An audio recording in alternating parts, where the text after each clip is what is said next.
that is something very powerful to kind of notice and acknowledge. Is our doors constantly being closed on you? Are you constantly losing on opportunities and facing rejection when you previously had a lot of favor in that field? Hey, what's up, ladies? How's it going? And everybody else watching this podcast video, I am really excited because today we are doing an Hola Dulce segment. So I will be answering several of your questions that came in through my DMs on Instagram. And before we get started with today's episode, I would really appreciate it if you guys rate the podcast on Apple Podcasts and also leave a review. This is really helping grow the podcast and for it to get discovered a lot more. So it's just a way of saying thank you to me if you are really enjoying the podcast, because I'm truly enjoying all of the conversations that we're having and just the unfoldment of the creativity, the interviews, and everything else that we have coming up. So I just want to say thank you in advance for all of you guys who have been rating the podcast and leaving a review also. So one of the main questions that I got asked a lot on Instagram is just an update on my antidepressants. I'm not going to make it super long because I don't have a lot of updates that I have to share, but I just want to share just a few things that have been really changing in my life now that I've been on antidepressants. My view definitely has changed a lot because I used to be someone who said I never wanted to depend on pills, but honestly, I don't even feel like I'm depending on something to be happy. It's just a part of my routine now, and I've been taking antidepressants, specifically Lexapro, for close to 1 full month now, and I take it at night right before I go to sleep around 7 p.m. And everything else is pretty much normal. There's only one side effect that I experience. Everything else, I just feel very leveled with my emotions. I don't feel like I'm battling my mind or my thoughts. I don't feel like this sadness or this hopelessness for no reason. I feel so just healthy, mentally healthy, and I've never really felt this way before. So my medication has been life-changing. I wake up in the morning with the biggest smile on my face because I'm just naturally happy and grateful for everything that I have in my life. And prior to being on medication, I had this dark cloud over me. And so I used to wake up with more of a serious demeanor. I was not like with this overtly happy, like just happy to be alive and grateful for everything that I had in my life. So that's a big difference, is that I wake up just happy. My home is a very healthy, happy home, and my emotions have a lot to do with that.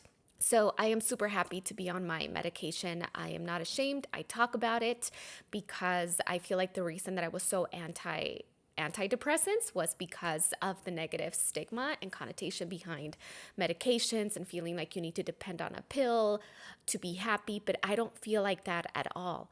I don't have any side effects aside from the fact that my libido is almost non-existent. So my doctor did tell me that that's something that's going to come back with time, but someone also commented that they were not as open to being on antidepressants because it affected their marriage and their sex life. My husband is completely supportive of that. He prioritizes my mental health over like our sexual relationship, and we've talked about it, and I feel like in a healthy relationship, I feel like that's so important to have the full support of your husband, or your boyfriend or your significant other. But yeah, my doctor said that's something that we are going to work on, and it's something that naturally just comes back to you, because the big reason why your sex drive is also could be very low can be because of your mental illness or mental disharmonies, however you want to call it, So yeah, that is pretty much the update in regards to that. And the next question that I got is, what 3 books did you read starting your spiritual journey that changed your life? I don't have like top 3 books. I have like so many different books, but my number one advice when it comes to starting a spiritual journey, or you just want to expand your awareness and your knowledge outside of maybe a dominant religion that you grew up in. The place that I am in my life right now is just about learning about all of the religions because I want to see why people believe what they believe. And I respect it. And that's, I feel like, something so important is to respect what other people believe in and not push what you believe in, because I understand how passionate someone can be believing that their way is the only way. I can understand that because I've been in that position before. But I've also been in the position where it doesn't feel good when someone is pushing and not respecting what you believe in and really pushing what they believe onto you and projecting everything that they believe onto you. I also know what that feels like, and it doesn't feel good. So for me, I started exploring everything, right? And I feel like that is so important to grow spiritually healthy, is to have a viewpoint so you can also empathize with the way that other people perceive the world and see, oh, I see why you believe the way that you believe that. You know, I think that's so important. So I started just recently actually studying the Bible because my husband and I joined a Christian church, and that really, they read a lot of scriptures, and I saw the passion and the love that people have for Christianity and the Bible and the stories and how they correlate with actual life experiences and the life lessons. And I just want to learn and explore as much as I can. And that's the journey that I'm on right now. Aside from studying and learning the Bible, I also study Hinduism, and I have been reading also many different books like the Bhagavad Gita, the Upanishads. That's a really great book to start to read. And the thing is that it really does allow you to see the world in such a different way. And the number one correlation that I've made when I've been studying different religions is that they all have this one underlying message.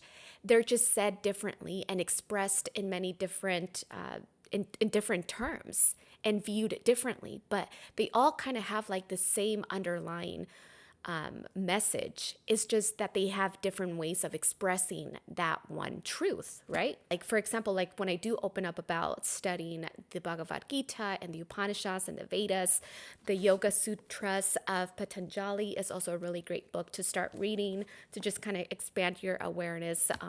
Those are really great books to begin with.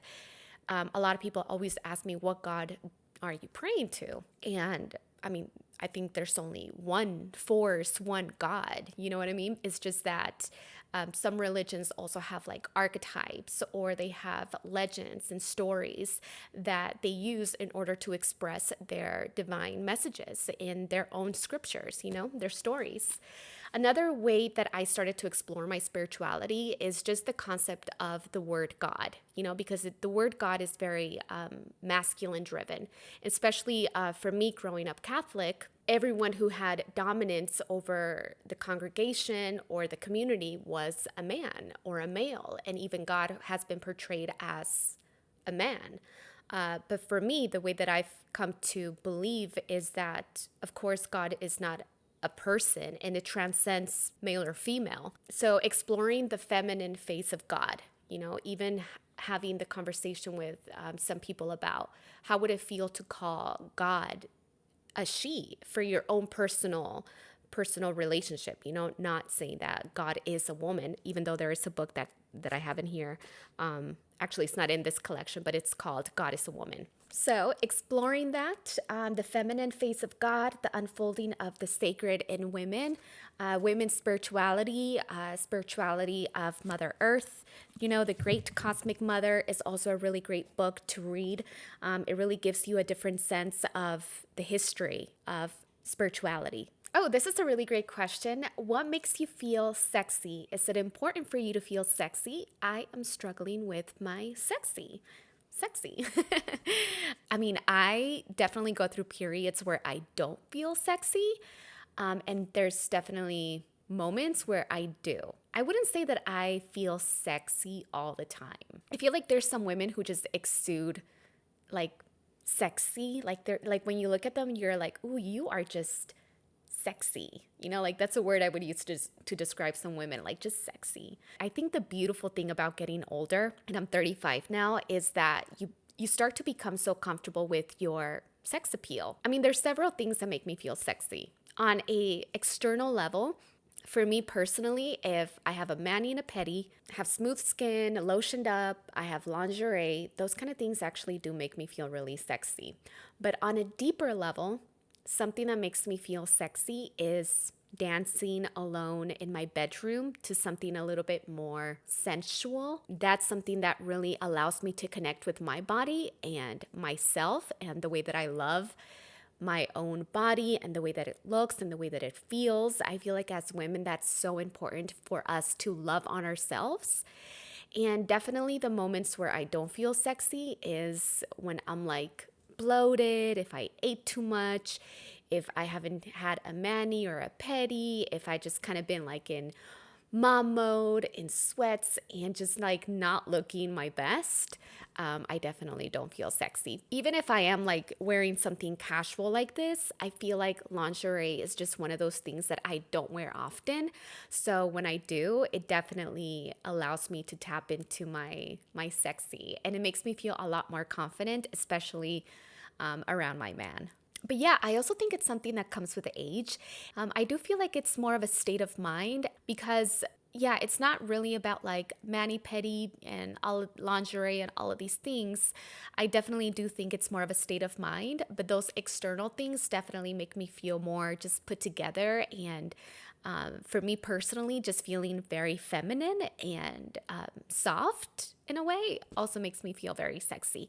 But again, that's something that sexy, I think, is something that it's not one particular meaning. I think it just changes for different people and people view it completely different. Hair on a body can also be very sexy for some women because it just feels very natural and just feminine also, So I think it depends on the woman, but I think the most important thing for me is just being able to connect and love on my own body, like being in my body and just connecting with movement and all of those things is just something that really helps out a lot. One of the last few questions that I wanted to answer in today's podcast episode is about any tips on growing on a new job position.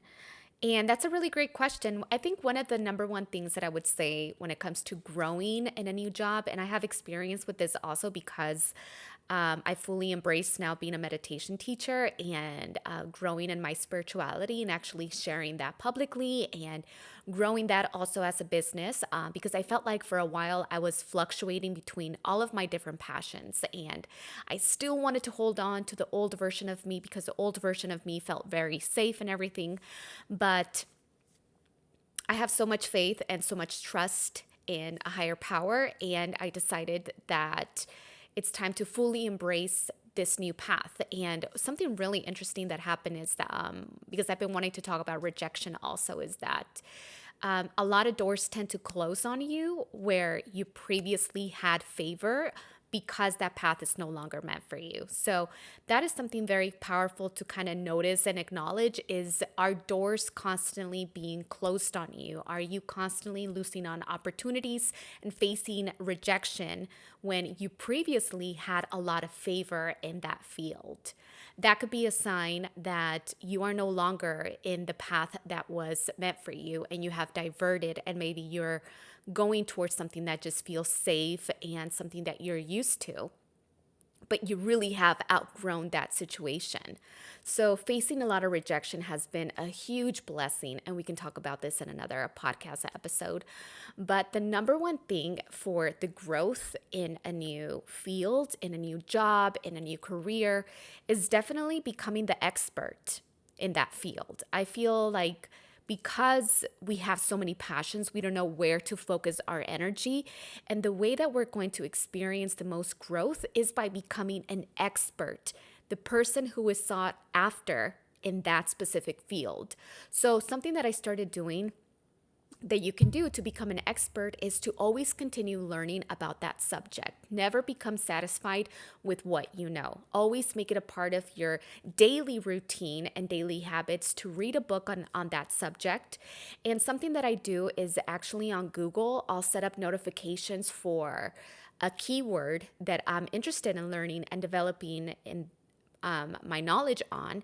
And I always get emails on that specific subject every single time there's a new article on the internet, a new book, a new podcast, a new YouTube video gets talked about with that subject in mind. And spending time researching, taking notes, listening to those articles and everything is a really great way for you to stand out among your peers in this new job and continue to grow and expand your career. Anyways, so that is pretty much it for today's podcast episode. Again, ladies, I would really appreciate it if you guys take the time to subscribe to the podcast and the YouTube channel, and please leave a review and let me know what your thoughts are on today's podcast episode. If you're listening to this and watching it on Spotify, I also have a question down below, and I would really love for you guys to take a moment to answer it, and I'm really looking forward to reading all of your responses. Again, I just want to say thank you all so much for tuning in. I really appreciate it, and it means a lot to me that you chose to listen to the Spiritually Me podcast. So thank you for watching and listening. Have a blessed and beautiful day, and I can't wait to talk to you guys pretty soon.